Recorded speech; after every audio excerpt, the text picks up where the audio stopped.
Assalamualaikum, salam sejahtera. Jadi kita akan sambung kepada chapter 2, Stress Strain Relationship. Dia pun nak ada relationship juga. Okay, kalau dalam chapter 1, review Kalau daripada chapter 1, awak kenal apa itu stress, awak kenal apa itu strain. Jadi ada 2 equation saja kan? 3 lah kalau awak nak masuk shear stress tu. Tetapi teorinya dua saja equation. Sigma is equal to P over A. Force over area untuk stress. Kalau untuk strain, epsilon is equal to delta over L. Pemanjangan atau pemendekan per dengan original length. Chapter 2, stress-strain relationship. Kita nak tengoklah stress-strain relationship ni macam mana pula. Dia nak kena ada wali juga ke macam awak juga tu? Kita tengok nanti. Okay, dua equation ni. Kemudian ini tak silap saya daripada UTM. Tak silap saya lah. Okay. Tetapi macam ni lah kita alat untuk kita tentukan, kita uji kaji sesuatu material. Kita nak tahu dia punya strain, kita nak tahu dia punya stress. Jadi nampak tak sini? Permulaannya pendek macam ni je. Tapi makin lama makin panjang dan seterusnya dia patah. Kita panggil sebagai patah, rupture dekat sini. The typical stress-strain curve for a ductile material, which is obtained by performing a tensile test, looks something like this. But this curve is just an approximation. It doesn't represent the actual stress or strain in the test piece during the tensile test. In this video, we're going to talk about true stress and true strain. In the typical stress-strain curve, stress is defined as the applied force divided by the initial cross-sectional area of the test specimen. And strain is defined as the change in specimen length divided by the initial length. These stress and strain values are actually just approximations of the true stress and strain in the specimen. We call them engineering stress and engineering strain, and denote them using the subscript E. This curve is known as the engineering stress-strain curve. To determine the true stress and strain values, we would need to consider the fact that the dimensions of the specimen change throughout the duration of the test. If we were to measure the true stress and strain, our stress-strain curve would look something like this. You can differentiate a true curve from an engineering curve by noting that the engineering curve drops after necking, whereas the true curve is always increasing. Remember that necking is the rapid reduction in the cross-sectional area of the test piece, which begins when the engineering curve reaches its maximum value, which is the ultimate tensile strength of the material. So, if they do not accurately reflect the true stress and strain in the test specimen, why do engineers commonly use engineering curves instead of true curves? Well, there are two main reasons. Firstly, it's quite difficult to measure the instantaneous cross-sectional area during a tensile test. And so, most of the time we just don't have the true stress-strain curves.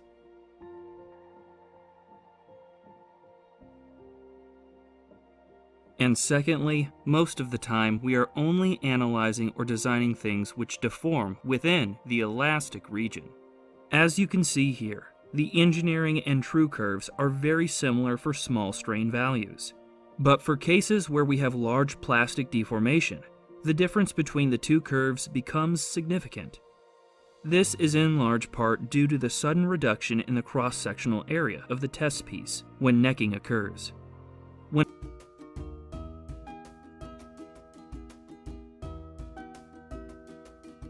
The ultimate tensile strength of a material is defined as the maximum stress, which is reached during the tensile test, corresponding to this point on the stress-strain curve.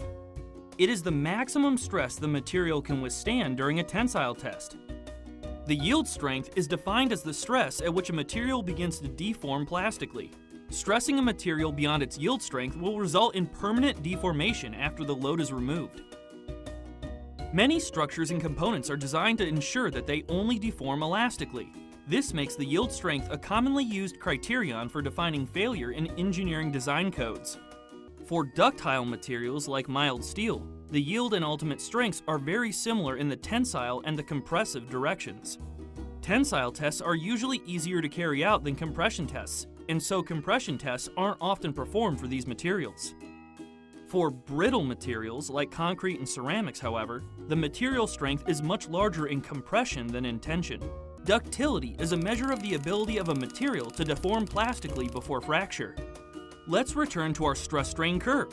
Materials which undergo large amounts of plastic deformation before they break are called ductile materials. These materials fracture at very large strains.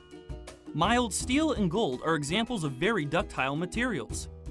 Materials which fracture at very low strains with little to no plastic deformation are said to be brittle.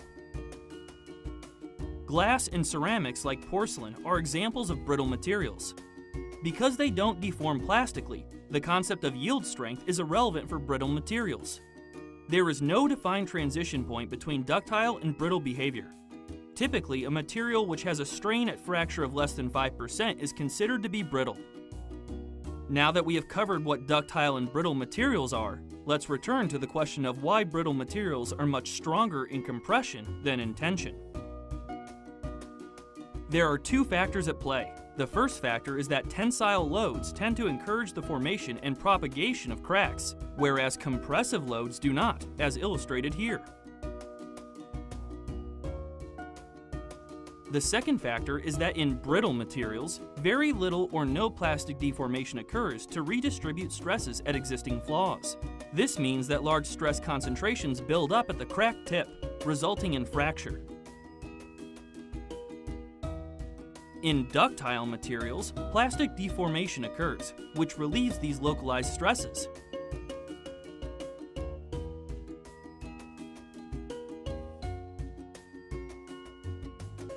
To summarize, the yield strength of a material defines the stress at which it begins to deform plastically. The ultimate tensile strength defines the maximum stress which is reached during the tensile test. Ductility is a measure of the ability of a material to deform plastically. Toughness is a measure of the ability of a material to absorb energy up until fracture. And resilience is a measure of the ability of a material to absorb energy while deforming elastically. How do you define the strength of a material? You're going to use Young's modulus. So Young's modulus is a term where you define the strength of a material. So apabila nak ada hubungan macam awak juga tadi antara perempuan dengan lelaki nak kahwin, kita kena ada wali kan? Jadi Young's modulus itu adalah wali dia. Kita tak boleh cakap sigma is equal to epsilon terus. Kita kena ada satu perkali, iaitu Young's modulus E, which define the relationship between sigma and epsilon. So bila kita buat E is equal to sigma per epsilon. Okay, baca sendiri boleh.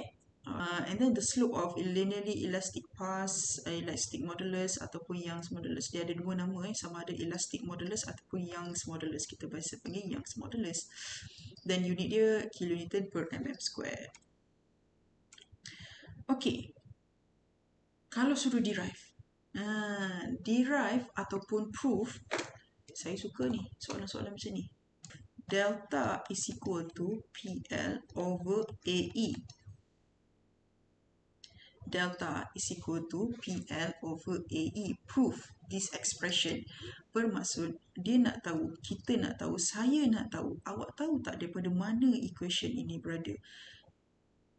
Awak nak kena tahu dia ada force, dia ada length, area, Young's modulus dan juga elongation. Bermaksud nak tak nak awak tahu sigma is equal to E epsilon. Sigma is equal to P over A, sama dengan E epsilon delta over L. Susun atau balik, delta sama dengan PL over AE. Proven. Itu saja. Nak suruh proof. Bermaksud awak kena tahu expression ni apa content dia. Dia ada force, dia ada length, dia ada area, dia ada EA. Bila fikir balik, E dekat mana je ada? Iaitu relationship between stress dengan strain. Stress itu apa? strain itu apa? Susun atau balik, dapat. Okey, dapat Oh, sorry. Ini N Newton, bukannya M. Sorry, tersalah typo ni. M dengan N pun dekat dengan dekat atas keyboard tu. Okay, so sekarang loading 200 adalah P. Ini sigma, ini E. Dia nak calculate minimum rod diameter, bermaksud dia cari area lah.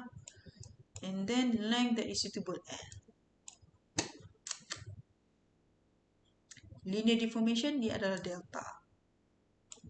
So nak tak nak awak kena guna equation 2, sama ada awak nak guna sigma is equal to P over A dulu ataupun terus kepada ni. Tak boleh, awak kena cari dulu sigma is equal to P over A. Sebab apa? Dalam equation elongation ada area. Nak kena solve dulu area kat sini. Jadi carilah macam tadi. Nak tahu area dia berapa, kita pun buat expression tadi. Dapatlah area iaitu lebih besar ataupun sama dengan 30.4. Let's say lah kita ambil 30.4. Kemudian kita pun masuk balik dalam equation ni. Kita akan dapatlah jawapannya length 596.4 dan juga diameter 30.4. Soalan seterusnya. Tapi saya rasa soalan ni saya akan bagi manually ikut dekat whiteboard nanti. Maksud saya whiteboard dekat ni lah. Slide ni macam dah sedia ada kan, awak boleh baca je ni. Okay, calculate the linear deformation occurred on the rod. In the rod, as shown in figure. Saya rasa on ini. On tu atas kan? Tak apalah. Okay. So sekarang. So kita dah keluarkan ni. Saya dah keluarkan benda ni. Jadi sekarang kita nak selesaikan benda ni. Kita nak kena tahu. Ada dua rod. Iaitu P dengan Q tadi kan. Ini adalah Fy. Moment. Ini adalah Fx. Jangan anggap dia adalah satu beam. Sebab dia adalah rod. Okay. Dan kalau awak cari sekalipun. Moment is equal to force darab A kan, force darab length kan. Pivot dekat sini, force 500 nak darab dengan length mana? Sebab apa? Sebab dia parallel. Takkan 500 dengan 300 kot. 500 dengan 300 parallel. So, moment is equal to 0. Fy, ada yang atas bawah? Tak ada. Pun 0. So, nak tak nak ada Fx sahaja. So, bila kita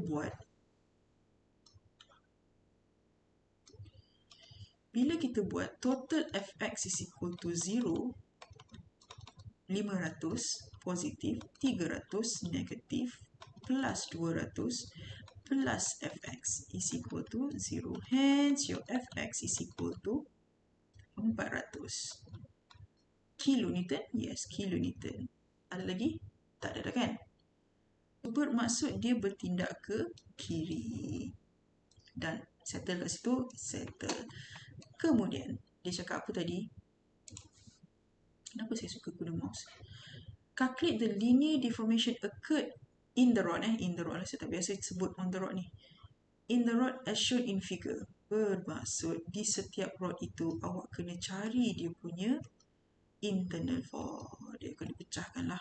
Okay, bermaksud di sini. Saya kata apa? Sebelum adanya daya, 1. Selepas ada daya, 2. Kemudian 3. Cukup lah. 3 tempat awak kena. Jadi, kita pun lukis balik.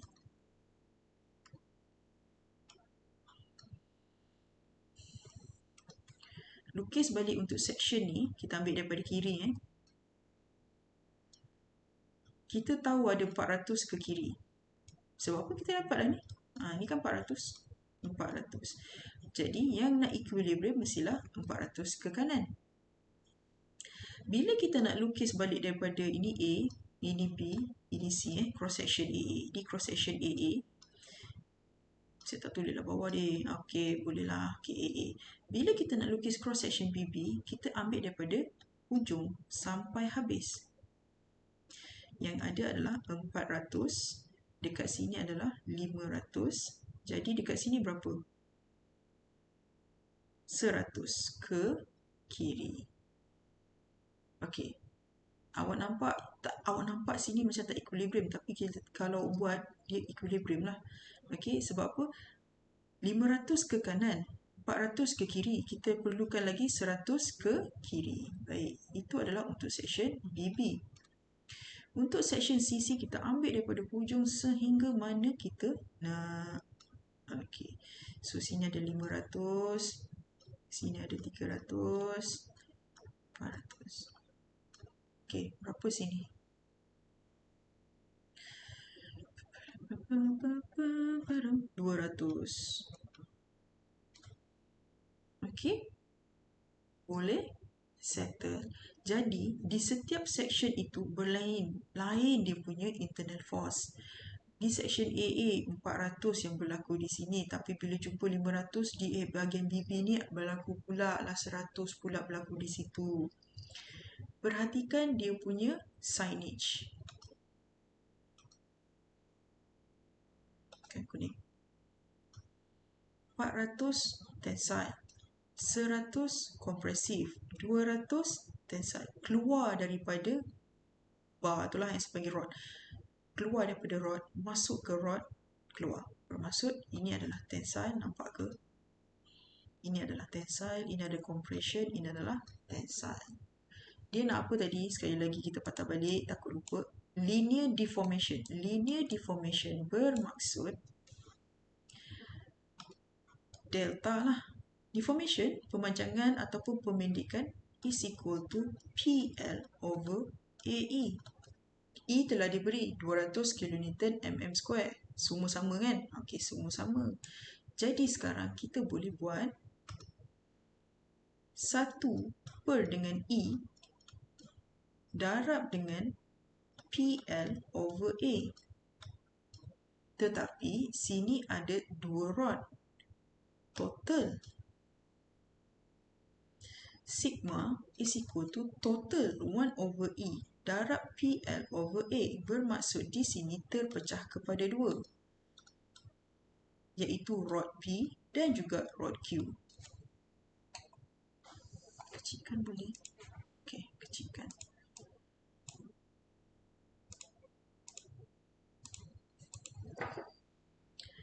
Sama dengan 1 per berapa tadi? 200 Newton per mm square. Salah unit, minta maaf. Darab dengan P, force 400. Darab dengan length. Length dia berapa? 300. Ini section AA 300. Per dengan area. Area telah diberi 600 mm square. Tak ada square ke? Oh, tertindih. 600 mm square. Okey, tolak pula sebab apa? Compression. Tolak 100 darab dengan 300 juga sebab panjang ni panjang 300 per dengan area masih lagi 600. Tambah dengan tak cukup ruang pula. Okey, situlah. Tambah dengan 200 sebab apa? Tensile 200 darab dengan 400 main mana? Panjang dia 400 per dengan area dia 200 juga. 200. Barulah settle. Boleh? Mungkin confuse di sinilah kenapa kita ambil 300 juga ni. Okey. Sini kita ambil 300 sebab ini antara AA. AA bermaksud antara A dengan B. Panjang dia 300. Okey. Dekat sini untuk cross section BB. Tetapi antara B dengan C. Betul? Jadi panjang dia 300.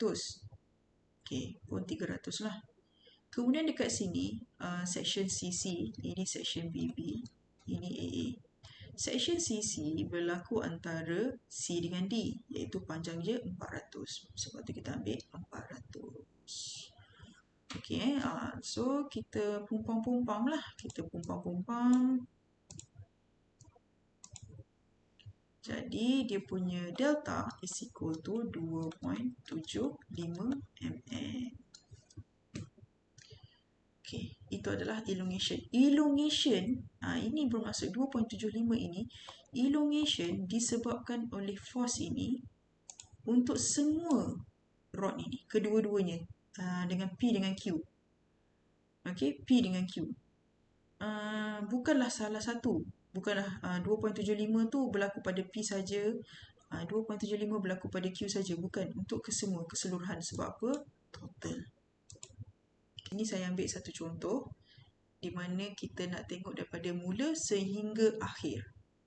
Sebab chapter 1 dengan tu kan dia saling berkait kan. So sekarang kita akan selesaikan satu rod ini. Sekiranya dia beri P sama dengan 60 kilonewton. So kita tahu ini adalah tensile sebab di hujung kiri dan di hujung kanan dia keluar daripada rod itu. So 60 kilonewton lah. Jadi soalan pertama, sambil-sambil saya buat macam ni awak pun carilah. Soalan pertama, determine, calculate, find, dia boleh lah salah satu tu kan, the normal stress for the rod. Normal stress for the rod. So kita tahu normal stress sigma is equal to P over A. Force dia, P dia 60 kilonewton. Area dia, alamak saya tak bagi. Okay, sorry. Panjang dia adalah 1.3 meter. Diameter dia adalah 45 millimeter. Okay, panjang dia for sure lah daripada hujung ke hujung lah. Panjang L. Okay, diameter dia. Diameter dia. Baik, so diameter dia pi d over pi d square over 4. So awak akan dapat 37.73 Newton per mm square. Boleh Soalan kedua, dia tanya awak macam mana nak cari strain in Z direction. So sekarang awak kena tengok kita ada X, Y, Z direction. Exist kan, 3 axis sekarang ni. Tetapi dia spesifik kepada awak untuk cari strain. Awak tahu strain is equal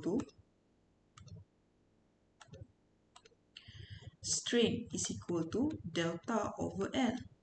Tetapi sekarang nak cari delta L strain. Tak ada dia beri delta ni. Dia hanya bagi P, L, D. Force, length, diameter dan juga E. E dia bagi 250 gigapascal. Dia nak cari strain. So sekarang awak tahu relationship stress and strain, sigma is equal to E strain. Jadi strain sama dengan buat. Sebab tu saya kata kena tahu daripada mana, daripada awal sehingga akhir. So sekarang 37.73 Newton per mm square. Bahagilah dengan ni 250 gigapascal. So awak akan dapat, saya dapat di sini 1.51 darab 10 negatif 4. Unitless So itu sahaja.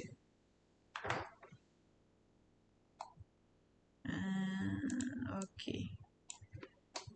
Tak semestinya awak guna equation yang dia, iaitu epsilon is equal to delta over L. Sebab apa? Satu, kita tak tahu pemanjangan dia berapa.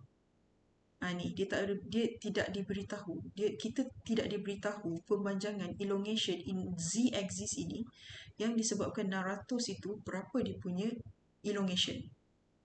Tetapi kita nak tahu strain saja. So kita gunalah hubung kait sigma is equal to Young's modulus darab dengan epsilon. Sebab apa? Kita dapat dia punya Young's modulus. So kita dapatlah 1.51 darab 10 negatif 4. Sekarang barulah kita boleh cari elongation. So kalau ditanya elongation, carilah elongation. So patah balik ke sini. Itu saya kata dalam chapter 1 dengan 2 ni sebab ada dua equation sahaja, jadi kita akan bermain dengan kebat. Macam mana nak dapatkan A kalau saya bagi Z? Macam mana nak dapatkan Z kalau saya bagi D? Contohlah. So patah balik.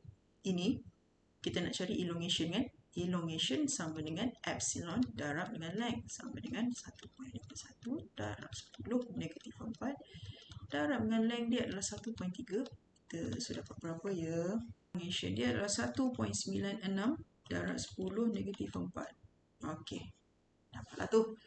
Okey. Kan apabila ada satu benda, satu elemen, bila kita kenakan dia punya atas bawah punya daya, dia berlaku pemanjangan. Pemanjangan dia ada satu pemanjangan di y-axis dan berlaku pemendekan.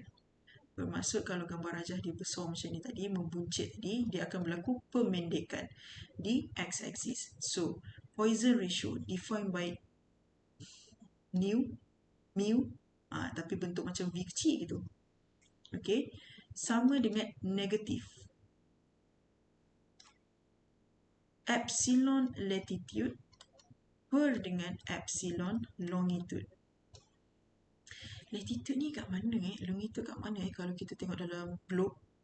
Bukankah latitude ni XY axis dan longitude in Z axis? Longitude ni kan globe kan? Latitude, longitude, bukan ke? Saya rasa iyalah kot. Okay. Jadi, latitude itu kalau kita tengok dari segi mechanic of material, dia adalah XY axis. Longitude adalah di Z axis. Okay. Latitude over longitude. Jadi sekarang, andai kata soalan yang sama, dia beri satu value iaitu Poisson ratio. Dia beri satu iaitu value Poisson ratio mu is equal to 0.25. Dia suruh cari strain in X and Y direction. Bermaksud, ni kan berlaku pemanjangan. Sebab apa? Dia ada tensile. Berlaku tensile. Satu force ke kiri tarik, satu force ke kanan tarik. So, awak tahu dia berlaku pemanjangan. Jadi, dalam Y dengan X ini, kalau X lah kalau X ini dia akan berlaku orang kata slim lah. Benda ni akan jadi slim.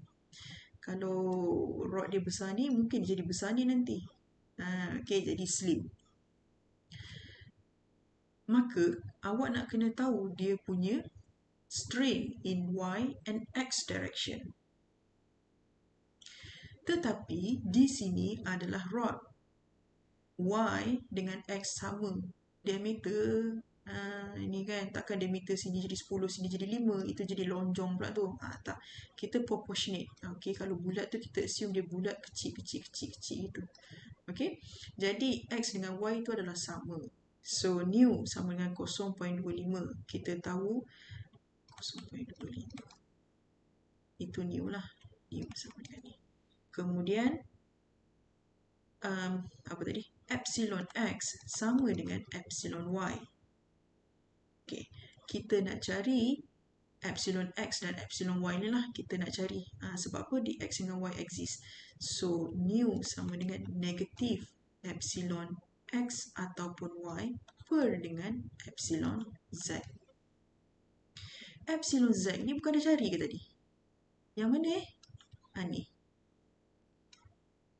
Ni epsilon Z direction awal-awal tadi.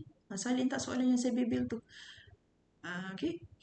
Jadi, kita ini kan epsilon Z iaitu strain. Strain in Z direction. Ini strain in X and Y. Jadi, kita substitute sajalah.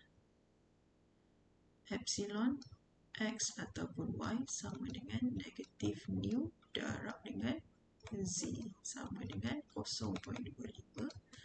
Kecil sangatlah tab saya ni. Sampai ke ujung dah ni.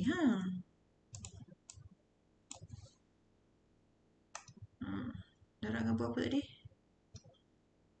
1.51 darab 10 negatif 4. Awak imagine kalau ini kita nak kena ajar SFD BMD. Oi, tak menangis saya. Saya menangis dulu. 0.25 darab dengan 1.51 darab saya dapat nilai 3.78 darab 10 negatif 5. Boleh? So, ini epsilon X ataupun epsilon Y lah. Orang kata strain. Strain on X and Y axis adalah sama.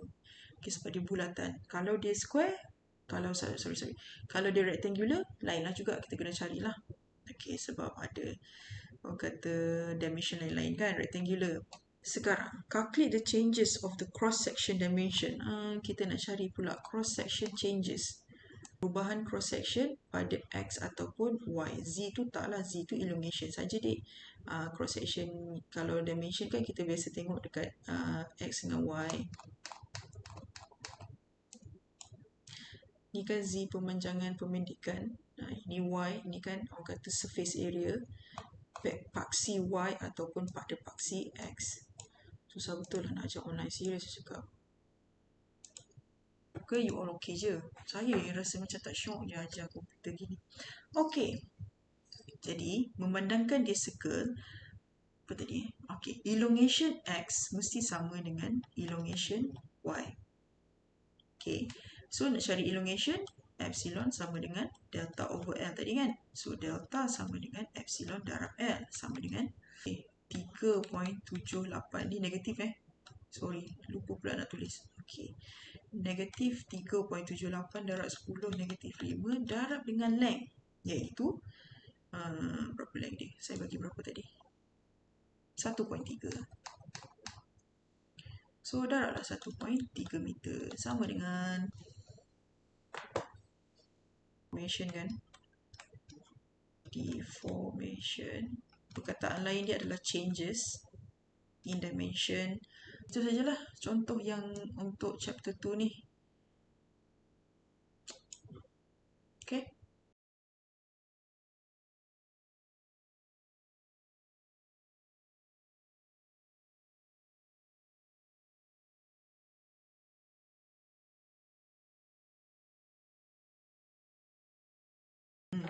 Saya rasa itu saja kot. Jadi chapter 1 dengan 2 ni senang, cuma dia agak banyak teori lah sebab stress dengan strain kan. Sebenarnya saya sepatutnya hasilkan video 10 minit je. Saya tak tahu yang ni ke berapa minit. Yang record pun dah berapa minit dah ni. Tak apalah Oh, 55 minit kau. Nantilah saya potong-potong jadi 10 minit. Okay, itu saja. Sekian, terima kasih. Assalamualaikum.